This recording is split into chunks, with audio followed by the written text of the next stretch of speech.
Feel the hate within you. Except I don't hate it.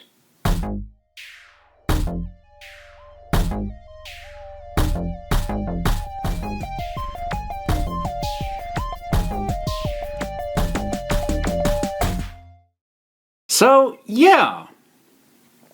Rise of Skywalker.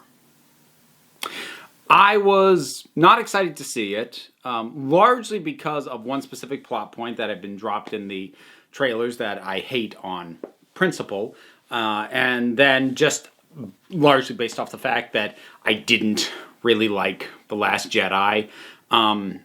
Although annoyingly for me, the issues I have with The Last Jedi aren't the problems that people who really shout about The Last Jedi tend to have with The Last Jedi. So stop linking me to videos defending it, because it's always defending it against the criticisms that aren't the ones that I have. So, you know, there you go. Tangent. Boy, that happened early. Anyways. I wanted to like this movie, but I went in expecting not to. And when I came out, I wasn't quite sure what I thought. I kind of felt the same way when I first came out of Last Jedi. So I made the decision to not record this review immediately after seeing it. I slept on it. I'm recording this a day later. And I'm glad I did that, because I really needed the time to digest, to decide whether, after thinking on it, that makes me think better of it or makes me think worse of it. Because again, Last Jedi, I wasn't sure what I thought coming out of it, but the more I thought about it, the less I liked it. This is not quite the opposite. I'm not going to say the more that I thought about it, the more that I liked it. That happened with something like, say, Annihilation, which I walked out of not knowing what to think initially. But there are plenty of things that are not good about this, and I will mention them. But I still kind of enjoyed it. I still am glad I saw it. I'm ultimately landing at a place where my feelings on this are not dissimilar to my feelings on Justice League, which is that there's a lot of problems here. I'll happily name them for you. You can really see the seams where certain elements of this thing were stitched together somewhat haphazardly. But I did still enjoy it, and I'd watch it again. So, yeah. I'm going to start getting into details and probably start getting into spoilers relatively quickly. I'm trying to think if there's anything broad strokes that I can say that isn't in some way a spoiler. I mean, because that's my unspoiler thoughts. I suppose, like, just dealing with a couple of broad things. Like, if you want zero information, you need to stop now. If you want, like, me to flesh things out a little bit, I'll do that, but and I'll save specifics for proper spoilers in a little bit. So that was your light warning. Okay. So, the answer to Rey's lineage, who she is, where she comes from, that does get answered. And I think the answer is stupid. Yet, it didn't bother me as much as I expected it to, given that I don't like it and don't think it was a good idea, and think it was even more poorly executed. It didn't actually annoy me that much. I was just like, well, that didn't work.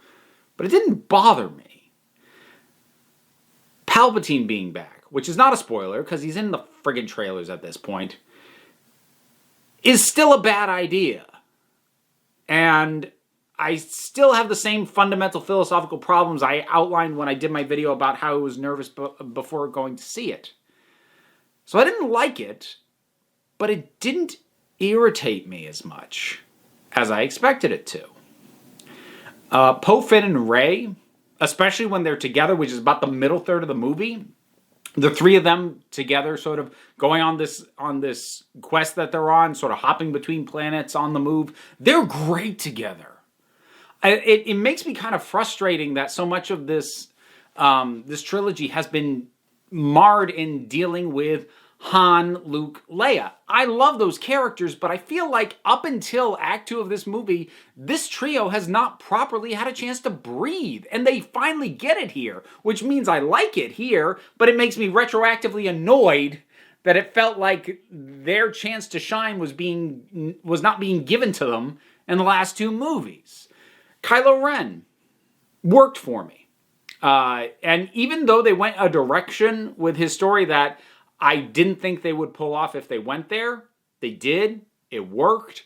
There's some continuation from The Last Jedi with like the connection between him and Rey kind of being able to see and speak to each other across space.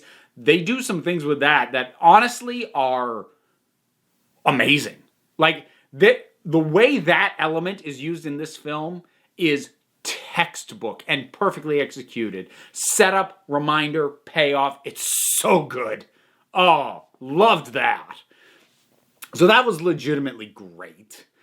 Leia, I feel bad for the movie because the word we had is that initial conception before there was a script, but when they had the general outline for the 3 movies, the third one was going to focus more on Leia.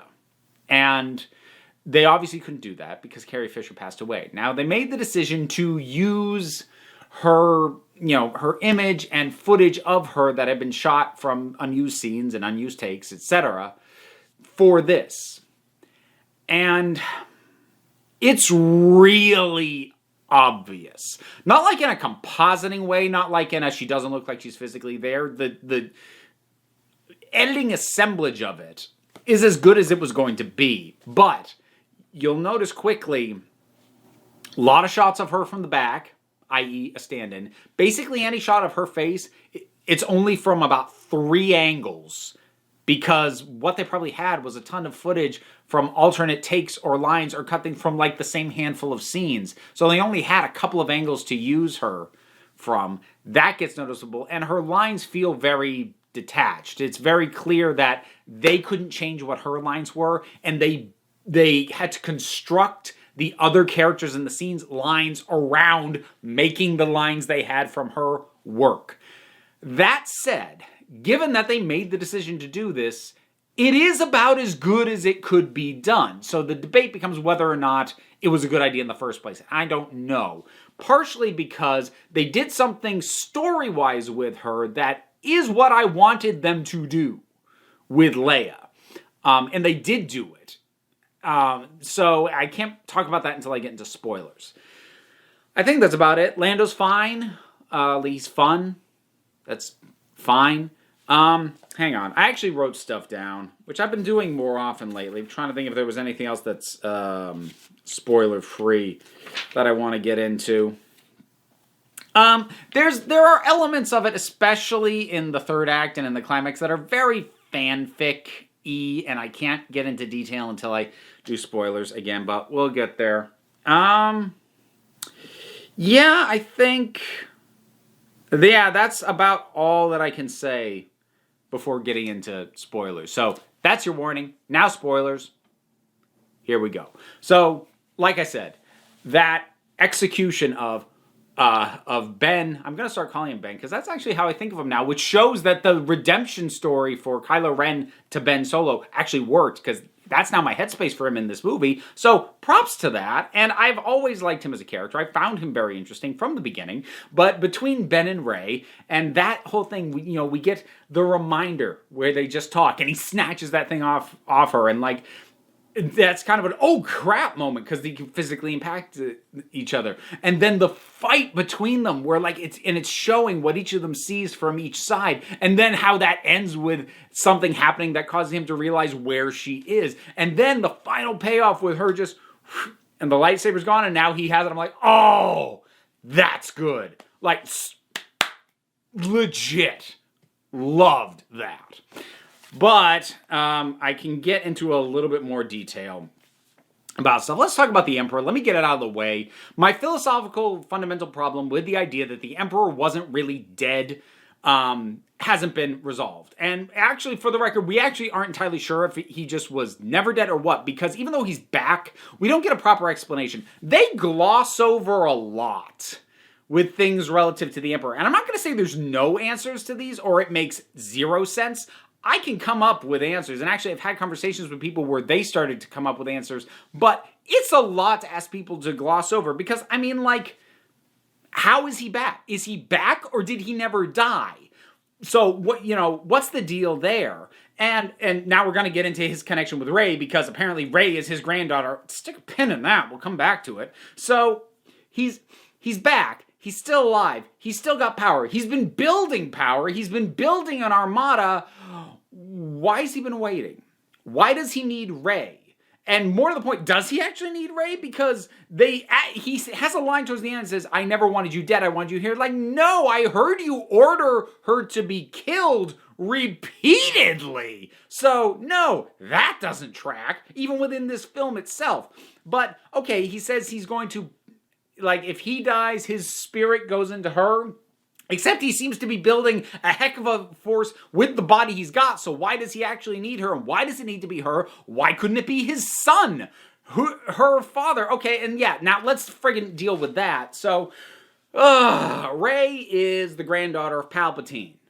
The granddaughter of a guy who, in however many films he actually appeared, I guess counting this one at 6, because he was only talked about in New Hope and didn't actually appear. So out of 6 films, never saw him even standing in the same room as anyone who was a potential romantic or sexual interest to him, and whose entire deal was figuring out how to make himself last forever, and building a legacy that would be carried on after him was never part of his deal. So again, that's another thing really glossed over. You're telling me this guy had kids?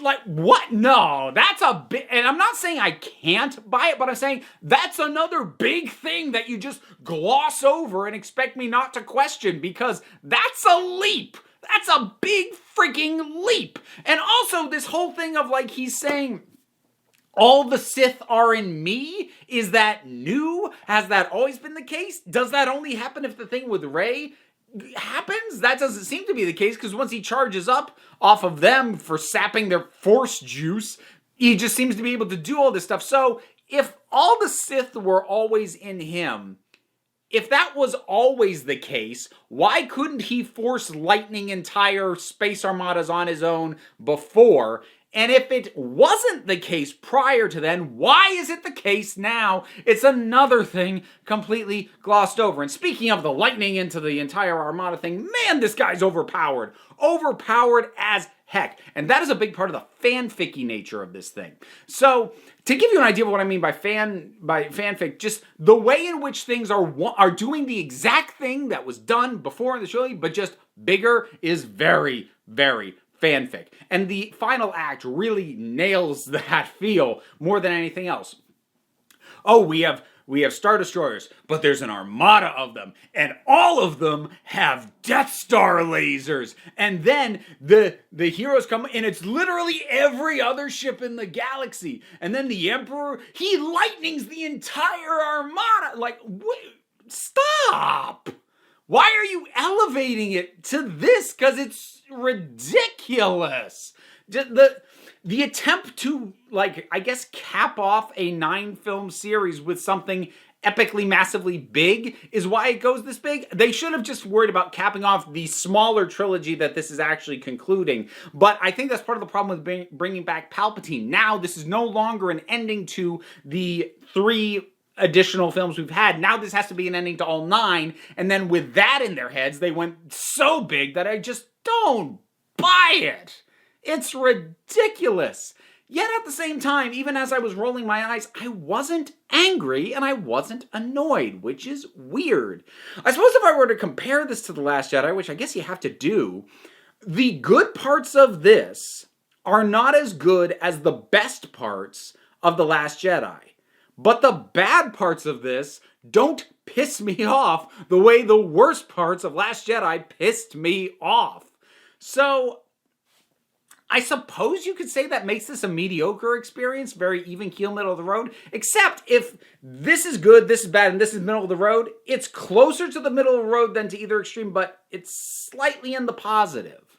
And yeah, I'm kind of okay with that. And there is some other specific stuff that I did like. So, I liked the Jedi voices. I've had a weird thought since then about the Jedi that I think I'm actually going to devote an entire other video to, like next week maybe, I don't know.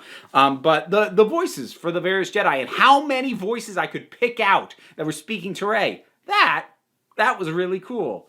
So I dug that. The treasure hunt sort of thing that goes on through the second act with Rey, Finn, and Poe.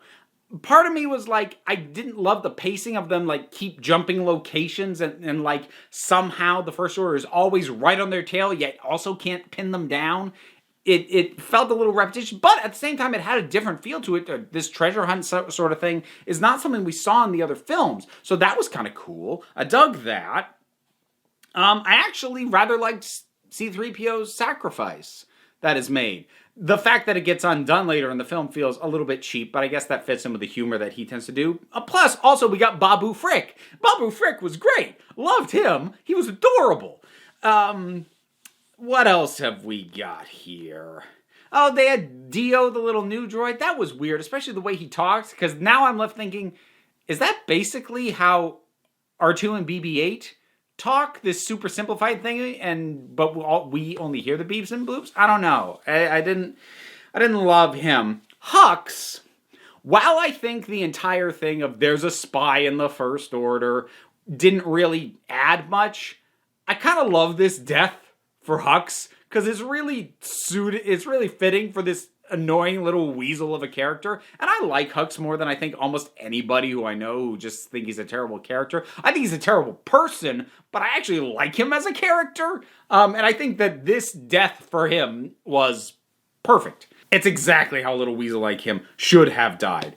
I'm not sure I've got all that much else to say. It's doing a lot, and a lot of it is very crammed together. And like I said, it feels awkwardly stitched together because it has to throw in, for the plot that it's doing, because so little of it picks up from what happened in the film before, it has to drop a lot, which is why the Emperor, it actually shows up in scene 1. First scene, we have to get the Emperor in there because we got to get him in here, and he's the orchestrator of all the stuff going on with Ben Solo, which is also dumb, and I don't like it. But again, I don't hate it. I do have to wonder to what degree me not hating the stuff that I didn't like has to do with the fact that I went in with lowered expectations. And or, specifically in regards to Palpatine, have had a few months to basically calm down on the issue. Still don't like it, but I've had the time to kind of calm down on it. So that I'm not as worked up as I might otherwise have been. Because, remember, I went into The Last Jedi thinking I was going to love it, and not. And I went into this thinking I was not going to like it at all, and going, no, that did pretty well. Which is, again, very much mirrors my experience with watching Justice League. The theatrical version, not the Snyder Cut. I haven't seen that. None of you have. Don't lie.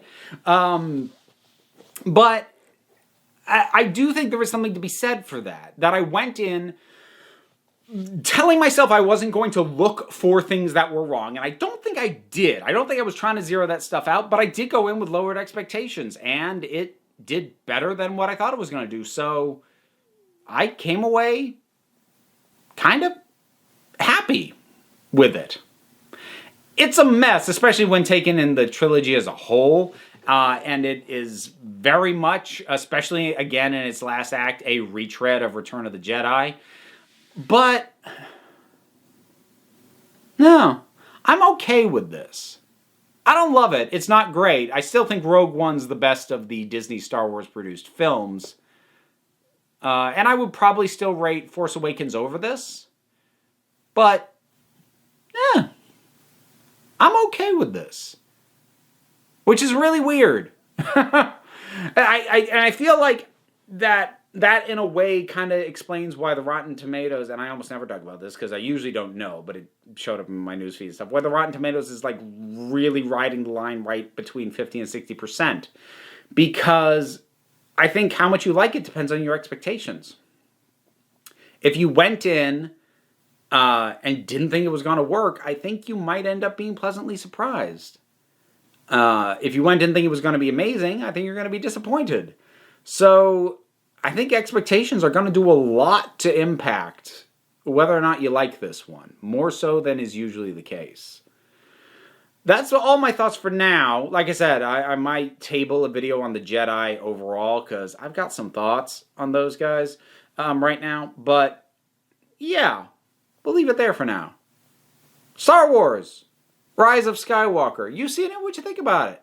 Whatever your thoughts are, drop something down in the comments. Let's talk about it. A bunch of stuff to do as well, because like, subscribe, share, links, Patreon. Hey! You also don't have to do any of that, because at the end of the day, you're the council. I'm just running meetings.